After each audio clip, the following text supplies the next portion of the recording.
Hi guys, welcome back to the channel, or welcome to the channel, but since this is the final episode of An Idiot Abroad, I'm going to assume you've been here before.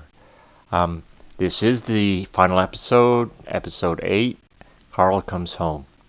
They're going to do the debriefing, I guess, talk about his trip and to see how it went for him. I don't know what exactly to do. There looks like they're just sitting on chairs. I don't remember every place he went to. I think he went to China, India, Mexico, Brazil, and Peru.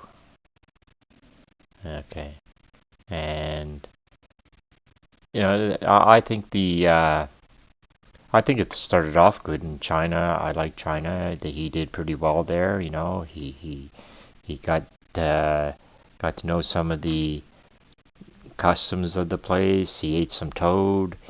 He cast off his sins. It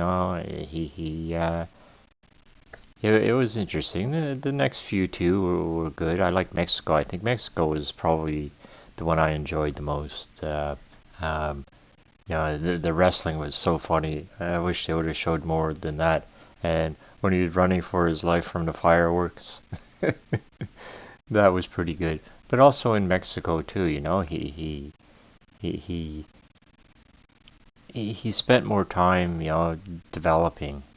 The last couple of episodes were just they weren't the same. I thought they were just being pushing Karl, and not really letting him experience anything, but just making him feel uncomfortable and awkward situations instead of growing. I don't know how to put it. Anyway, this is the wrap up. I'm sure they're going to talk about it. Karl's going to get some things off his chest. I know I would. So let's watch. What's this in The Guardian? Guardian Guide, pick of the day. All right. Oh, pick of the day. This will be a good review then. Pick of the day. The conceit of this ball-achingly dull series. Has your balls ever ached from watching a programme? Have you ever watched a programme and gone, don't know if I'm enjoying this, but my balls are aching, I hate it. This is the dullest thing. Oh, hang on. It doesn't. I don't know what that means. His balls are aching because the series is that dull. If TV that he doesn't like makes his balls ache, why don't you turn it off quicker? He must get a twinge and go, oh. The seven wonders of the world. Christ the Redeemer. The Taj Mahal. The Great Pyramids. Truly man's greatest achievements. But there's one man who sees them differently. Most of the world is grim. Carl Pilkington. It's hard to let people know how bad it is. Oh, Jesus. I was ill, fed up, want to go home, tired, and didn't like where I was. Carl, where are you going? No! I'm not staying in that room. What's it about?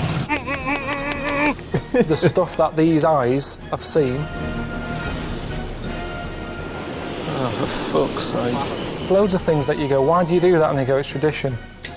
Why is this traditional Chinese massage? Your body's in proper shock.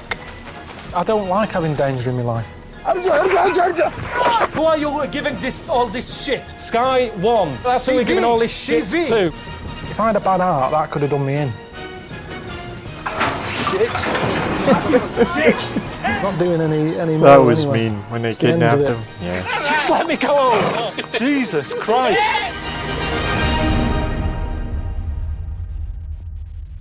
Hello and welcome to episode 8 of An Idiot Abroad, with me, Ricky Gervais, Stephen Merchant. Hello. And the eponymous hero, Karl Pilkington. All right. I suppose this is a roundup. In a way.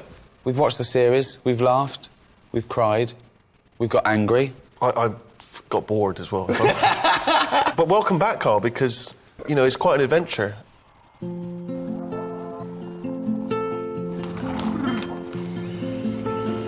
You can see it for miles. It goes on for miles over the hills and everything. but so does the M6. It's almost like a like a diamond in a turd. Yeah, you don't see that in the brochure, do you? Shitty old nappy whizzing through the air. I tend to leave that out. The stuff that these eyes have seen, Right. they'll remember it. Well, it's funny you should say about your eyes, because I've been consulting your diary here. So the other reason I'm finding it hard to relax is that there always seems to be something going on, something to take in. I think I've blinked less since I've been here, as I don't want to miss anything. So my eyes have been open longer than normal. Maybe that's why my eyes are so tired. When I was there, I was using the eyes more. When I'm here, sometimes I don't know what they're doing. Are you with me? No. What do you mean? Life here can be quite boring for your eyes. Sometimes driving. I get to some place and I go, how did I get here? And it's because you're not really looking where you're going. While driving? No, it's only the little odd things in life that makes your eyes sort of go, oh. Well, there's been a lot of things, hasn't there? Food. You've seen some pretty grotesque things. Like Food. that fella there who was your driver in China. Oh, man, this is incredible. Look at this lot. Thank you. She's all right. What's he having over there? Good Jesus. Does he know it's not all in one piece, that noodle? Are we in a race? I didn't realise. I mean, what? Why is he in a hurry? I'm in his van. Should I be getting a move on? He's meant to be giving me a lift home. The suction on that. It's just 1 minute it's there. It's like opening an airplane window. Just all sucks out.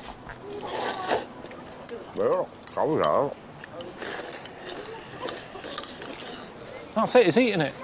I've hardly touched this. What's he got now? What is that? I think it's chicken's feet. You don't pick a food by what sort of feet it's got. Just have chicken if he wants chicken. What are you paying? He could have had anything he wanted. Oh, he's spitting it out now. He's just spitting its nails out by the looks of things. No thanks, you're all right. Oh, mind it, he's been munching like Mentos in the van. He's never offered me one of them. He gets the chicken feet, suddenly he's keen for me to have one. He's just spitting stuff out, he's chewing on it, he's spitting on it. I can't eat this. Oh, see that then?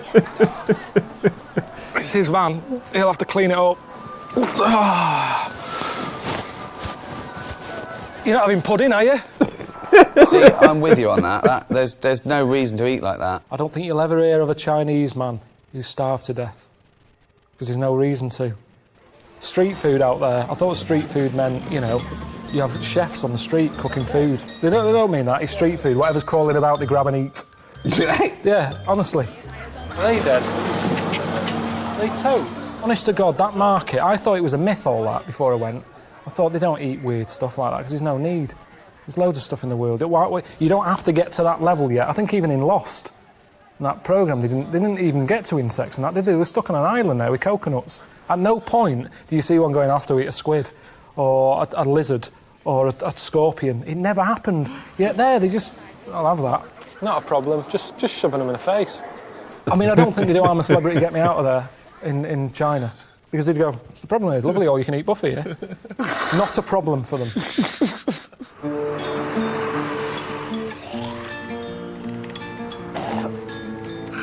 That thing on the bus when they're all going.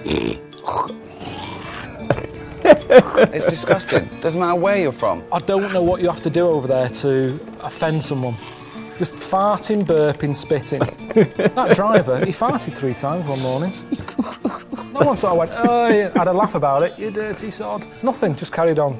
But that's the way they are. In a way, are they right? Is that the way we should live? I don't know. Noise has been a big thing on the whole trip. Well, look, here you're complaining about all the noise in Brazil. My ears just haven't stopped since they've been here. They've been overworked with constant, you know, drums, singing, whistles, chanting, dogs, helicopters, gays. More massage for your ego. Gays wouldn't normally be on that list, but the one I met here just wouldn't shut up. Now, I went to Brazil during carnival time. I had a whale of a time. I really enjoyed myself. Great. It's lively, it's vibrant, loads going on, people are in good spirits, colour, energy. You, nothing but whinging. No, because I don't like, you know, the carnival and the block parties. It's all parties for me. I've never liked them anyway. I've never really had them. I've never had a birthday party. I just, when I see them, you know, like that advert for Iceland supermarket. Yeah. You see Kerry Katona and Christopher Biggins have a vol-au-vent. I don't look at that and go, that looks like a good night. No. But you're meant to, aren't you?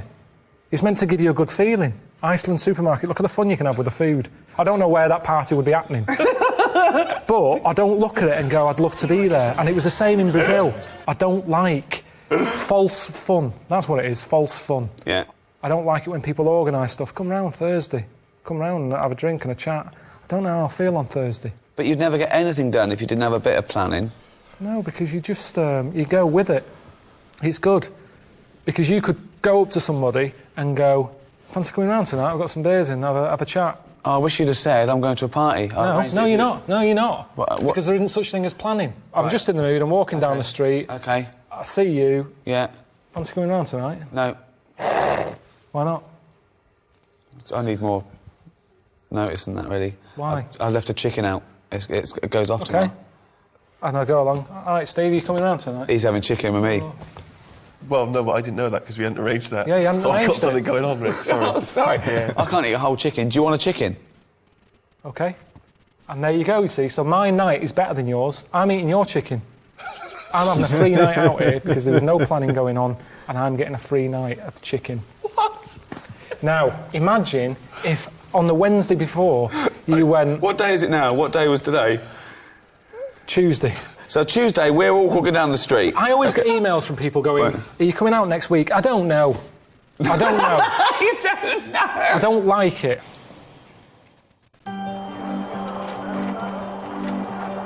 Hello, I'm Mr. Ashik. Ashik. Nice to meet you, Carlitos. How are you doing? Right, didn't wave back, so that's... They don't know what that means, or they hate me already, I don't know. He reminded me of Bill Oddie. Just looking at him thinking, I haven't seen the goodies for ages. What? What's that? And then the other Baba looked like Jim Morrison.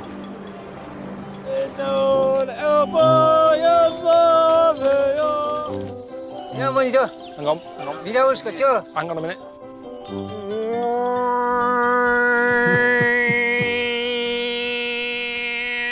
I won't be socialising. I don't do that. I've always said you only need 7 mates to get you through life. That's it. That's why, you know, I've mentioned Snow White with the midgets. She had them all covered in 7. Same thing again with friends. I don't want... You met a lot of interesting characters.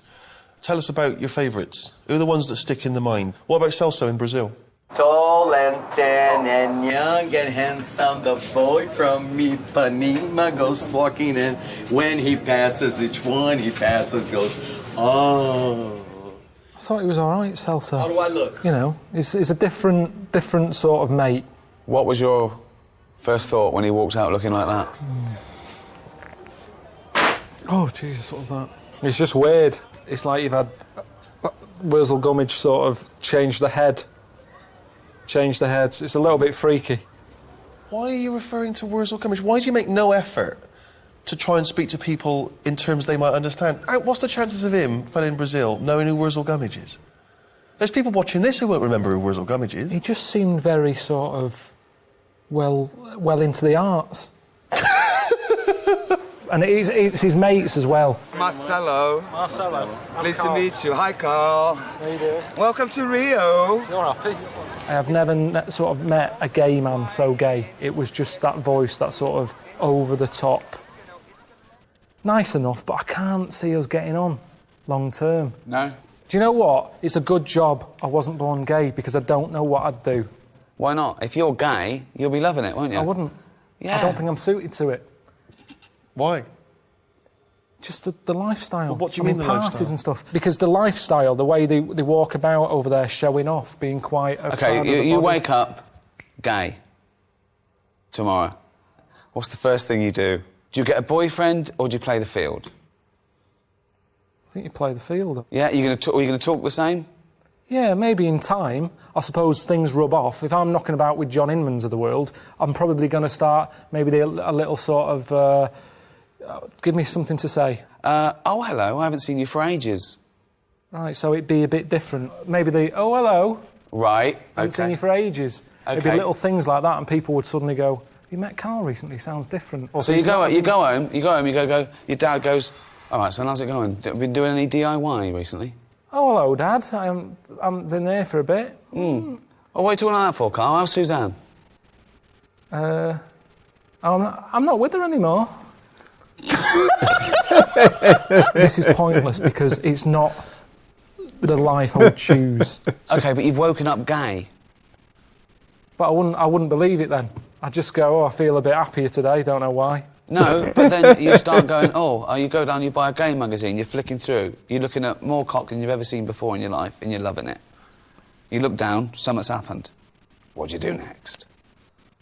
I just wouldn't look at that magazine again. No, you're loving it. You go, oh, I can't believe I haven't seen this magazine before. Yeah, but I've seen knobs before. Have you? Yeah. Where?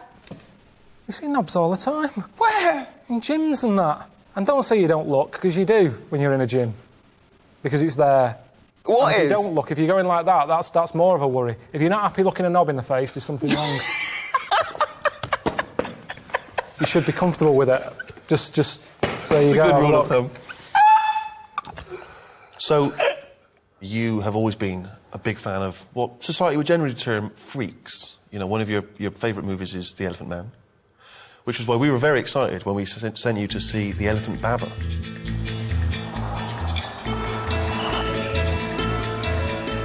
Oh yeah, I can see him, I can see him. Shoes off. Money down there. Oh. It wasn't as shocking as I thought it would have been. I think the weird thing is, with Elephant Baba, is it's different from Elephant Man. Because with Elephant Man, there was a build-up. He's walking about with a sack on his head. You're going, what is under there? I mean, the first thing I always used to worry about, where he got that hat from, that fitting. It's a normal cap he had on, Elephant Man.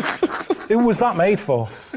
But then he had the sack on top as well, and a little hole. And I remember watching it as a kid thinking, can I see anything in the hole? And then he takes it off and it's like, oh, God, that's well weird. Now, with Elephant Baba, it wasn't as weird. Do you know The Elephant Man? The weirdest bit of it is when he's walking around with that head, but with a suit on. Yeah. Because it doesn't match. No. But in India, because he's sat there... If you went to a tailor and they say, have you got anything to go with this? They'd go, not really. Yeah. Whereas with the fella in India... It sort of goes with it. It goes with it. So it wasn't as shocking. Sure. Yeah. Now, there's the one-arm Baba, the fella who had his arm in the air for 12 years. Well, that's ridiculous. From a distance, I thought it looks friendly. It's like he's going like that. Like, oh, here's Karl and the camera crew. I sit down, two fellas sat next to him, worshipping him. They loved him, yeah. Yeah. You know, I asked all the normal questions. What you playing at? Why are you doing it? Straight in with what you're playing at. I asked all the normal questions, what you're playing at. Right. I agree, though. I agree. What are you playing at? Apparently there's other Babas with, like, 2 arms, 1 foot in the air. Really? It's mental. It's proper mental. But are they standing up, or are they laying down with 1 foot in the air? Well, I suppose if you knock him over, that's it, innit? He's down for good. Oh, God. Another fellow with his knob and bollocks on a stick. What are you doing? Karl, if you can't look a knob in the face... I was happy looking the knob in the face. It's what he was doing to it. Well, he was just showing you his trick, his party trick. What was that? But that probably would get him to the final of Britain's Got Talent. Amanda Holden would be a huge fan of that, wouldn't she? Caught round a stick.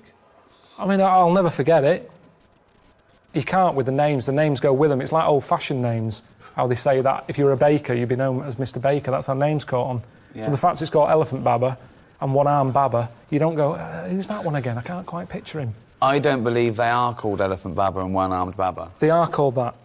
When I went around that camp and I was saying to people, One-Armed Baba knocking about, they were going, yeah, he's 3 tents down. Everyone knew him. It was like a council estate.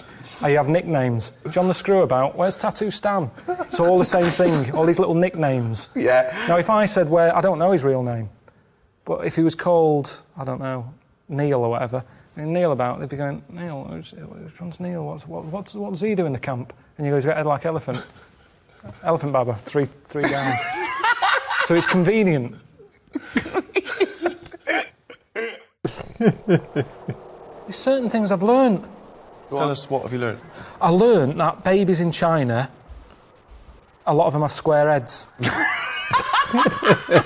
Right, go on.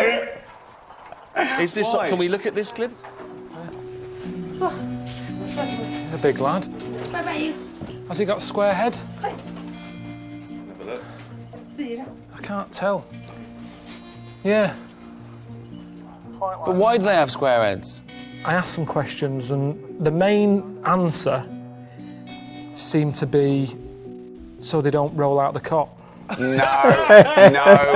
way. How do they make sure their baby gets a square head? They somehow stick a book to the back of its head when it's born. When you're born, your head's soft. That's right, yeah. Did your mum strap a dinner plate to your head when you were a kid? Yeah, what?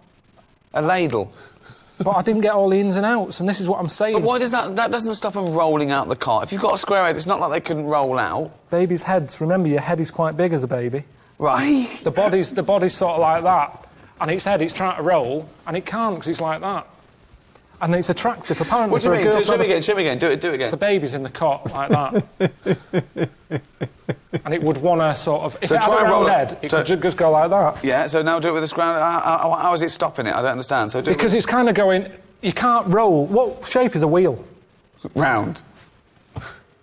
Some people think you are a character that we write and direct. If we'd created a character as brilliant as this, do you think we'd have flogged it to Sky? Definitely not. Definitely not. Definitely not. There's loads of weird fish, though. I think there's fish in here that I've read about that are so see-through that they're invisible. So I don't even think they know they exist. Because other fish don't go up to it and, like, mate and stuff. I don't know how it works. But it's like they're not there to us or to them. So they might as well not be there. It's a really weird... I don't know all the facts. If you're invisible, you'd eventually get ignored a lot. And you'd go, well, there's no point acknowledging anyone because no one can see me. Don't think that's how it works. Of course it is. Think if you were invisible and I walk past you, I'm going to ignore you because I can't see you. You can't communicate because I'd go, who was that? And eventually you just go, I can't be bothered communicating. So you're just there, floating about, eating. So that's probably why they carry on, because they just eat. They've got nothing else to do. I read it, and I think they're in here, but you're not going to see them, so I can't prove it. There's people out there who said I'm an actor called Graham. Yeah. I wish I was. I wish I was. Well, change your name to Graham and become an actor. No, because then they go, oh, we knew that. So the reason you're not changing your name to Graham and becoming an actor is that you don't want to give idiots the benefit of the doubt. Well, no, it's also that thing of remembering that you've changed your name. It's like I told you, didn't I, when I was a kid and I changed my name to Brett. Everyone in the family went along with it and I kept forgetting. They kept shouting me and I was ignoring them. So I thought, this isn't working. All right, mate. How are you getting on, man? Well, I've had better holidays. It's not a holiday. I have to keep reminding you, it's not a holiday, my friend. You are making a travel programme for the television. Can never enjoy anything, can I? Oh, no. Get out of the Dead Sea, put some clothes on, and do some fucking work. Fucking shit. Well, I've got a little surprise for you. You're spending the night in a cave, Carl, tonight. What for? It's funny. But I had some sort of new pudding that I've never had before. Carrots with sort of milk and sugar on it. I enjoyed it. I don't know if I'll find it in London. I don't want to watch you eating carrots on the telly. In HD? Even in HD. I reckon I've had about an hour's kit. I am knackered, and I don't know how to get that across to them at home, that I'm pissed off. Carl, this is for my amusement. And if you're having a bad time, bumping up and down on a camel with your testicles being battered, that's good entertainment. This is what I'm giving back. This is what I'm giving back to society. You are my gift to the rest of the world. Now, that's the other thing as well, that people think that, you know, because I call you a little round-headed, chimp-like buffoon, moron, mank, twonk, I could go on. Some people, they mistake that for bullying. What would you say about people that say that me and Steve bully you? If they think I am being bullied, what are they doing? When have they come to me help? Where's Esther Ranson? Why hasn't she been on the phone? Leave him alone. Nothing's happened. Everyone's saying that. I've seen that everywhere. Carl's being bullied. Well, first of all, I'm nearly 40s. Don't worry about me. And two, well, if you're worried about it, do something. I've had post delivered to me. And because you say, Carl Pilkington's got a head like a fucking orange, people think they can do it. I got some lamps delivered in a box. Somebody along the way, I don't know who, either the bloke who packed them, the courier, or I don't know how many people involved in packing lamps and getting them to me, but somebody wrote on the box, head like a fucking orange. Now that shouldn't happen. Of course, there were a number of instances where we had planned stuff that you were completely unaware of. In fact, most of the trip you had very little idea where you were going to go and what was going to happen. I think a highlight for both Ricky and I was when we gave you some very important training in the event that you were captured during a terrorist. Again, that went better than I ever imagined.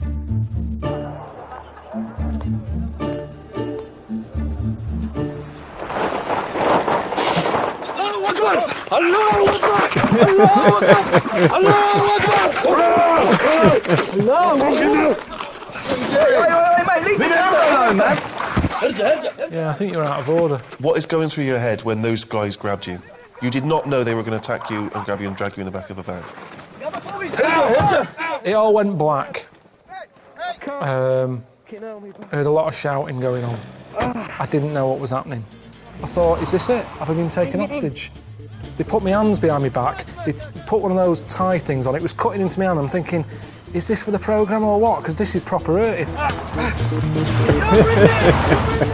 It's not a nice thing. I've never experienced that before. They often say in those moments where you think maybe your life's going to come to an end that your whole life flashes before your eyes. Is that what happened? No, because like I said to you, nothing. I had a bag over my head. I couldn't see a thing.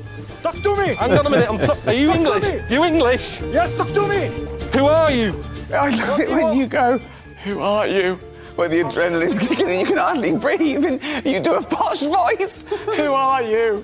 No, because it's terrifying that, not knowing what's going on. What is the number of him? It's in my mobile. Well, mobile, what is the number of him? I don't know. I don't even know my mum and dad's number. Thought maybe this is part of the setup, I don't know. But my body didn't know, because it was going through the same thing as Terry Waite would have gone through, or whoever else had been tied to a radiator.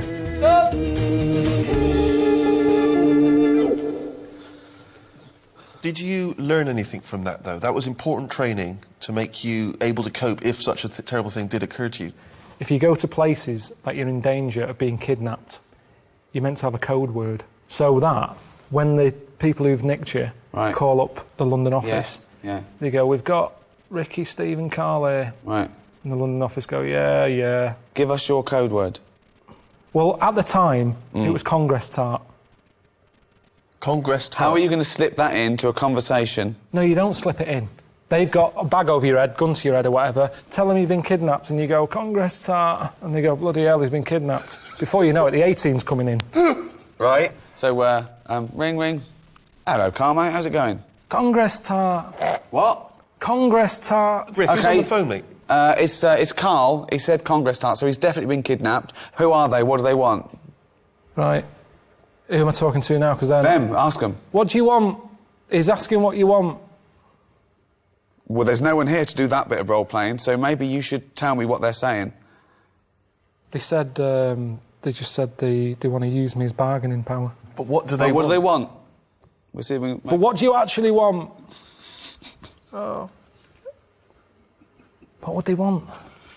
Is it money? Give them money. Okay, £5 million. Too much. I'm not spending that sort of cash. I've worked hard for this. You don't do that. I'm not spending that cash. You see, this is what worries me. I'm not spending $5 million to get you back. That's what's worrying. No. Because that's what would have happened. Can't we negotiate? Put them on. Yeah, here's Ricky. Right, you've got to play him as well, though. Hello? Hello? Who's that? Never mind who it is. Where's my $5 million? Can't afford $5 million at the moment. We're going to kill this kid if you don't give us the $5 million. How can We're getting sick of him. Why? What's he doing? He's just shouting Congress tart. Give him the money. Give us the money. Okay. I wouldn't have got him to call you, actually. There's no way. There's no way. Okay, let's have a break. Oh, God! Oh, God!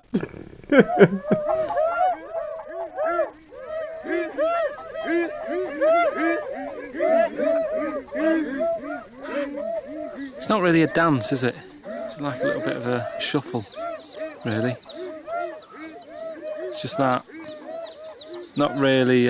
Not using. Not even adding that sort of thing to it. Just a bit more with the face, even. It's that sort of old man shuffle who's, you know, when old men are sort of a bit pissed up and the pants have fallen down a bit. Sort of that pissed up walk.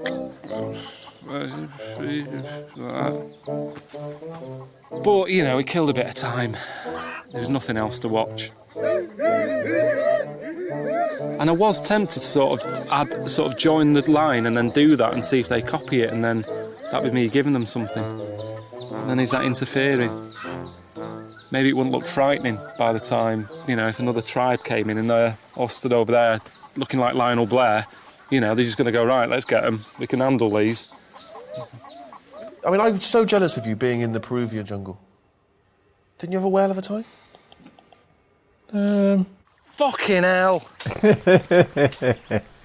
Want to go home. People watching it will sort of go, but, you know, I've seen all this. Ray Mays and Bear Grylls sucking on elephant shit and all that. It's hard to let people know how bad it is out there. When I came out of there, I'd had no phone signal. 5 days, no phone signal. Stuck in the jungle, the Amazonian jungle, in a one-man tent and then with a tribe for a couple of days.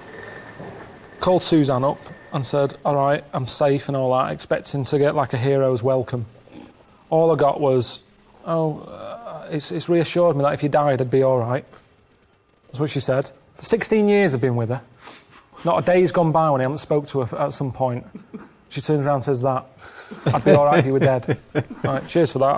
I've got to call Ricky now. I called you up. Well, I had a meeting with everyone, and they weren't sure about the title, Karl Pilkington's Seven Wonders. I came up with an idea they really liked, they're pushing through, want to run it by you. An Idiot Abroad. Well, no, we didn't say anything. We didn't say anything about that. We said it's Karl Pilkington's Seven Wonders. Hello? Yeah, but they were saying, you know, who's Karl Pilkington? Yeah, well, who's the Idiot Abroad? What? You're the Idiot Abroad. They loved it. They absolutely loved it. Yeah, well, they would, because you said it. You know what they're like? They all sit there going, oh, yeah, that's great, Ricky, yeah, we'll do that. We're not having an Idiot Abroad. It's Karl Pilkington's Seven Wonders. I've been through a load of shit here. You're sat there giving them bloody shit titles. We're not having an Idiot Abroad. We're not having it. It's the one thing that I said that I'm happy with. I don't want people thinking I'm a div. Who was in the meeting? Just producers and me and Steve and all the things from Sky and the marketing, and I absolutely loved it. As soon as I came up with it, they started writing it down. So. Well, I'm back in a couple of days. We'll have another little meeting about that. Let's have another little meeting. Was he all croissants there and free coffee? Was they all sat around on their arse? Yes, that's great, Ricky. Any other ideas? Pour us another coffee. I'm sick of that lot. Tell them now, call them now, and tell them that we're not doing Series 2. Nip that in the bud. I'm not doing any more. That's yeah, you are. That. We are. Do some more. People love it. I've had enough of that now. I've done that. I've had enough. No, come on. Let's think of something else you can do. Seriously, what about this? We're not going to sort that out today. Idiot Abroad. Fool's gold. I give you $1 million to spend, and you've got 1 year to make $2 million. I've got to double $1 million. Yeah. You can gamble. You can put it all on a horse, or you can put a little bit on a horse. You go to Dragon's Den. You go, look, I've got an idea.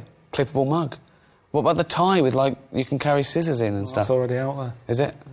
What was the first thing you do with that? If I said you've got a year to make $1 million, and you've got this $1 million.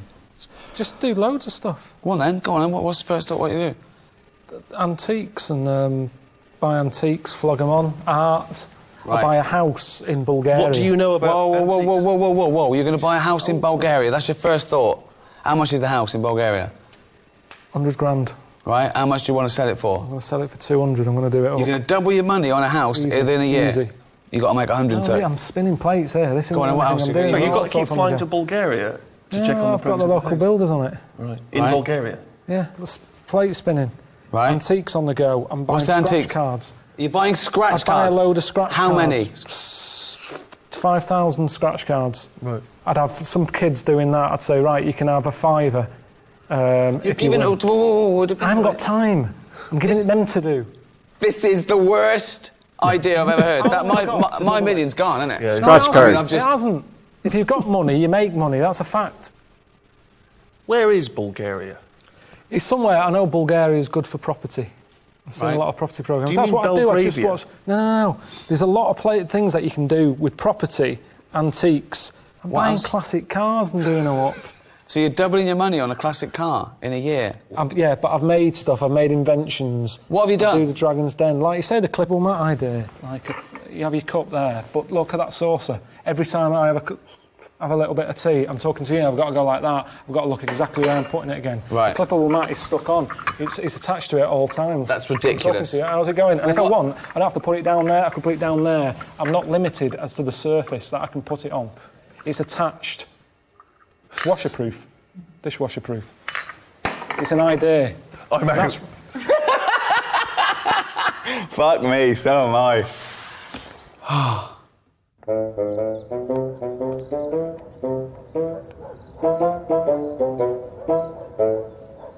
Most of the world is grim.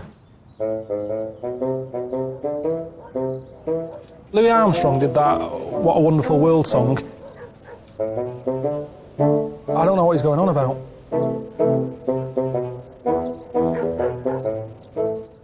If Louis had seen what I'd seen, he wouldn't have brought that out. Well, Karl, you talked a lot before you went on the trip about how probably your happiest holiday time was when you were younger. Where was you used to go? Wales. Wales. Portmaddock. Right. Year after year after year. It was brilliant. And why was it so great? It's everything you want. It's a good, it was a good holiday park. Right. Weather was good. I had loads of mates there. There was always kids knocking about who I got on with. Arcade, beach. There was Hell's Angels down one end. And I remember watching them thinking, I want to be one of them. I wanted to be a Hell's Angel. Because they looked hard. All the leather on and that. And I don't know, you see, this might not be true. But my mum told me. It might have just been to put me off. She said, to be a Hell's Angel, you've got to shit in your pants. So shit in your pants and came on for a week. So, yeah, my dad said me Auntie Nora could have joined then. But, So, what you're saying is that you have nothing but happy memories of your glory days I loved it. back in Wales. And, you were whinging when we were sending you on these trips. You're like, oh, I had a great time back in Wales, blah, blah, blah. Well, we sent you back to Wales. Let's have a look how you got on. every holiday we'd go to this place in Wales, this campsite. Mum and Dad's got a caravan there. It's designed, it's high tech. I want you to experience it. It's alright, isn't it? This is good, isn't it? So you got loads of space for stuff and that. Big fire. 3 bedrooms it's got. Now what's good is, normally, say if your gran comes in, oh, I didn't know your whole family's coming, where can I stay? You just go, hang on, watch how quick this is. Oh no, that isn't one, hang on. Just hang on. You stay there.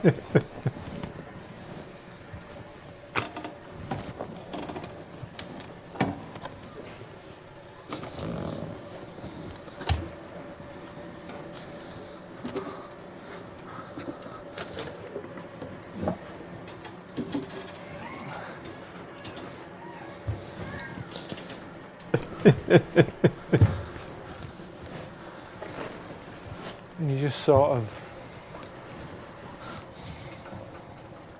That's not right, is it? Well, she can just sort of, you know... What's wrong with that?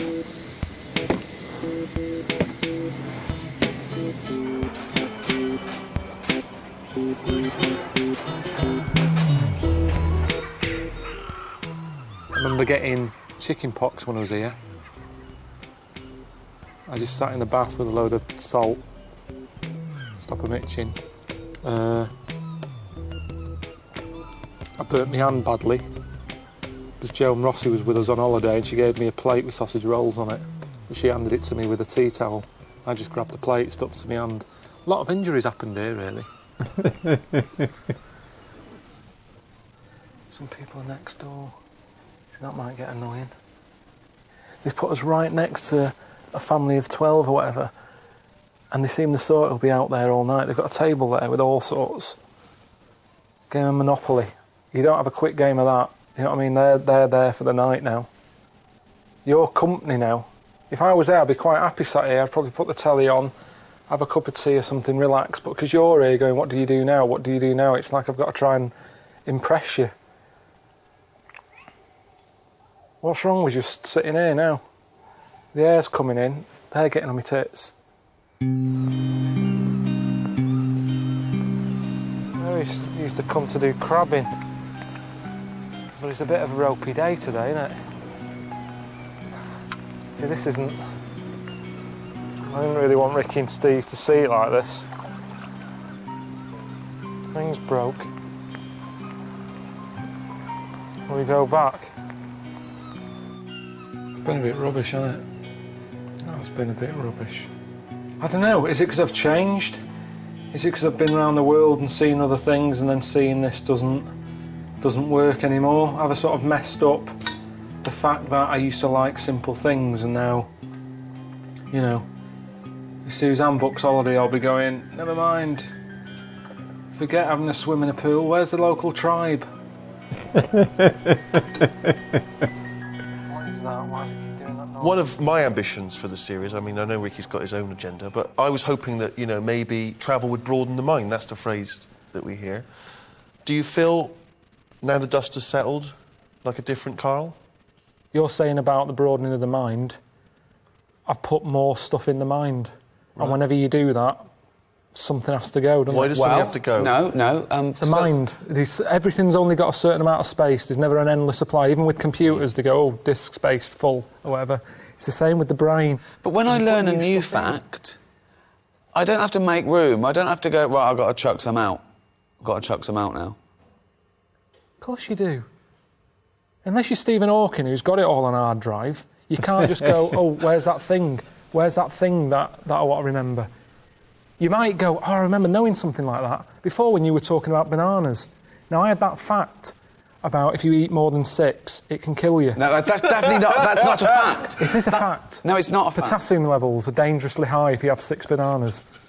Now, when I walked in here today, I wasn't going, let's tell Ricky about the banana fact. I went in that place you're having makeup on, I saw a bowl of bananas, I said there's 6 bananas there. You know why there's only 6? 7 would be dangerous. This all happened. What fact squeezed out of your brain to accommodate the banana information? I don't know, because I forgot it. Perfect.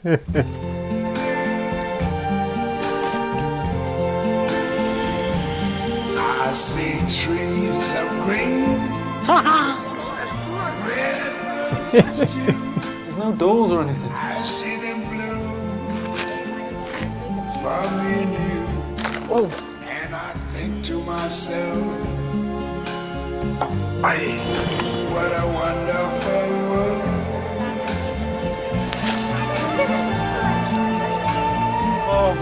I see skies of blue. What the fuck is that? Is that someone with gauze? Bright, blessed day, the dogs say goodnight, and I think to myself, the lights are changing! Lights!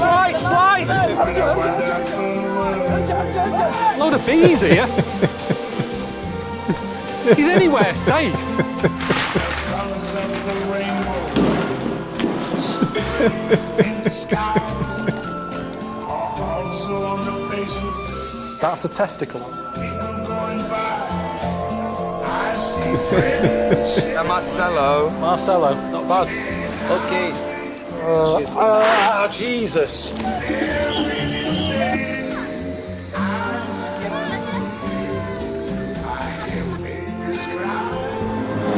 Fucking hell.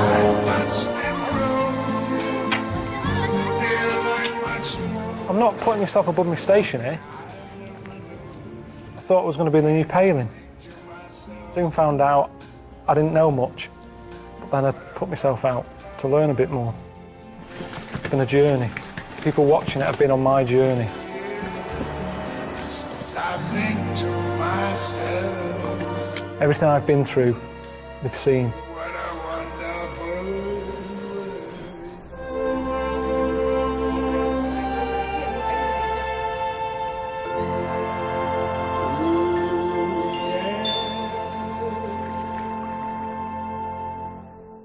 I mean, they say travel broadens the mind, but I don't know if it does. Buggers it up. I'm knackered. Alright. Okay, so that was An Idiot Abroad, episode 8, Carl Comes Home. He had some, it was a funny show, nice recap, see how he was doing. He keeps saying he's not going to do season 2, but apparently I know he does it.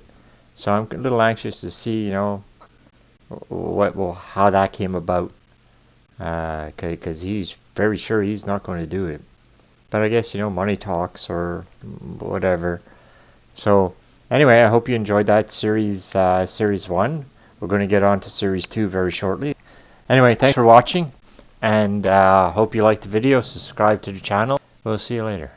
Have a nice day.